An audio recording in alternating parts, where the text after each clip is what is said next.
Nous aurons toujours des problèmes d'approvisionnement durant l'hiver. La question est finalement de savoir si nous voulons être dépendants du nucléaire français ou de produire notre énergie nous-mêmes.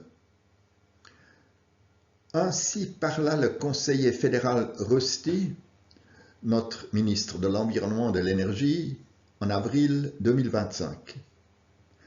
A-t-il raison de mettre en garde contre une dépendance envers le nucléaire français? Voici le bilan électrique de la Suisse en hiver entre 2000 et 2050. En haut, en noir, la consommation, satisfaite par l'hydraulique en bleu, le nucléaire en orange, le solaire en vert et les importations d'électricité en gris.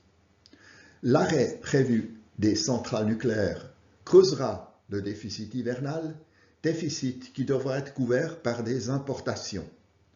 Ce déficit pourrait atteindre 20 TWh et sera partiellement comblé par la croissance des énergies renouvelables entre 2035 et 2050. Pouvons-nous compter sur ces importations? La première chose à réaliser est que la Suisse n'est pas le seul pays à importer du courant français.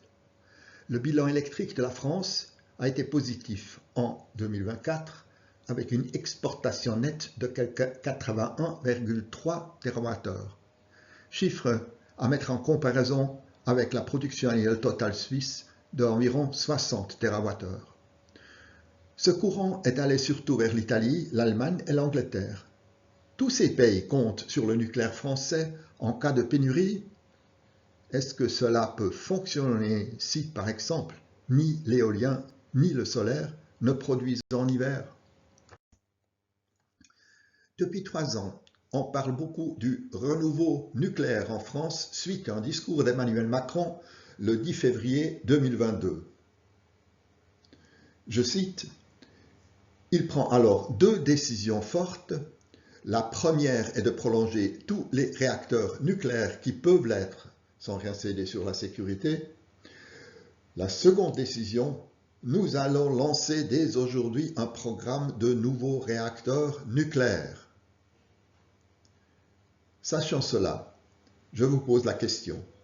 La production électronucléaire française va-t-elle augmenter ou diminuer entre 2025 et 2050? La bonne réponse, le nucléaire va diminuer en termes absolus, TWh par an, et relatifs, nucléaire en pourcent du total. Et voici pourquoi. C'est que le nucléaire français est vieux et il n'a pas été renouvelé. Voici sur l'axe Y le nombre de nouveaux réacteurs et sur l'axe X les années qui vont de 1978 à 2000. Qu'est-ce que cela signifie en termes de production d'électricité? En gris, la production des vieux réacteurs d'avant 2002. En vert, les nouvelles centrales, Flamanville en 2025, puis les 8 nouveaux annoncés par Macron, suivis de 6 supplémentaires après 2035. Ce dessin est basé sur une durée de vie des anciennes centrales prolongée à entre 50 et 60 ans. En résumé, les Français doivent courir juste pour rester en place. En 2025, la production électrique atteindra environ 470 TWh, dont 350 nucléaires. Les projections pour 2050 sont de 630 TWh, dont seulement 170 nucléaires. En d'autres termes, 74% nucléaire en 2025 et seulement 28% en 2050. Et il y a un deuxième problème. Le renouveau nucléaire est mal parti. Macron, en février 2022, donnait des délais 2035 et des coûts en milliards d'euros d'environ 50. Mais 18 mois plus tard, ce programme a dû être révisé. avec un report à 2040 et une augmentation des coûts à 70 milliards. Et en mars 2025, le nouveau directeur d'EDF, Luc Rémont, fut limogé.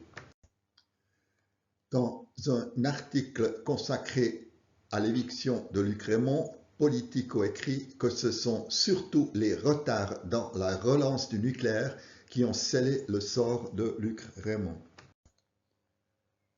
En conclusion, pourrons-nous compter sur le nucléaire français? La réponse est non.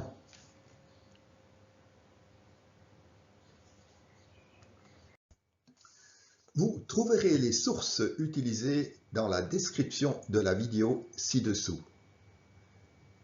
Si vous avez des commentaires ou des corrections, vous pouvez les faire via YouTube ou directement à bernard@hirschel.ch. Je vous remercie de votre intérêt et vous dis à bientôt.